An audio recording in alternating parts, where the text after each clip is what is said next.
Hi friends, இப்போ வந்து இட்லி தோசைக்கு நல்ல டேஸ்ட்டான ஒரு தேங்காய் பூண்டு பொடி வாங்க அது எப்படி செய்கிறதுன்னு பார்ப்போம். நல்ல டேஸ்ட்டாக இருக்கும், நல்ல காரசாரமான ஒரு பூண்டு பொடி.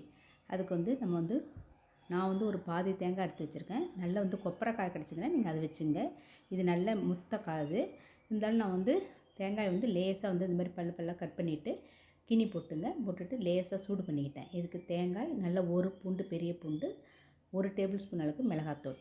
இதை வந்து லேசாக நம்ம வந்து சூடு பண்ணிப்போம். ஏன்னா எப்படி இருந்தாலும் உங்களுக்கு வந்து இதில் வந்து லைட்டான ஒரு ஈரம் இருக்கும். அதனால் லேசாக அந்த ஈரம் போகிறதுக்காக லேசாக வந்து சூடு பண்ணிக்கலாம். நல்லா சூடானாவே நீங்கள் தேங்காய் தொட்டு பார்த்தா தெரியும், தேங்காய் சூடானாவே போதும். இதுக்கு வந்து ஒரு பூண்டு எடுத்து வச்சுருக்கேன்.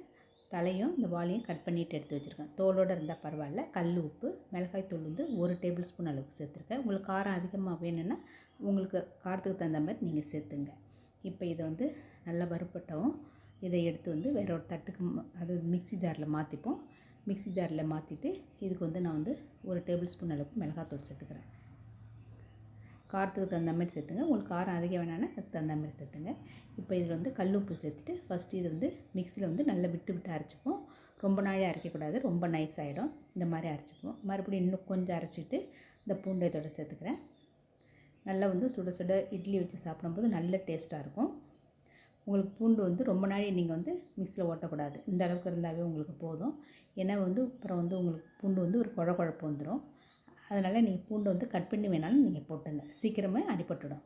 இப்போ வந்து இது ரெடி ஆகிடுச்சு. இப்போ வந்து ஒரு தோசைக்கல் வச்சு நல்லா தோசை நல்லா வந்து ஊற்றப்பம் மாதிரி நல்லா மொத்தமாக ஊற்றிப்போம். ஊற்றிட்டு இதுக்கு வந்து நல்லா இந்த பூண்டு பொடி வச்சுக்கிட்டு இதோட வந்து நல்லெண்ணெயோ அல்லது நெய்யோ எது வேணாலும் விட்டுக்கலாம். சாப்பிடும்போது நல்ல டேஸ்ட்டாக இருக்கும். குழச்சிட்டு சாப்பிடுங்க. இது பிடிச்சிருந்தா லைக் பண்ணுங்கள். Thank you friends.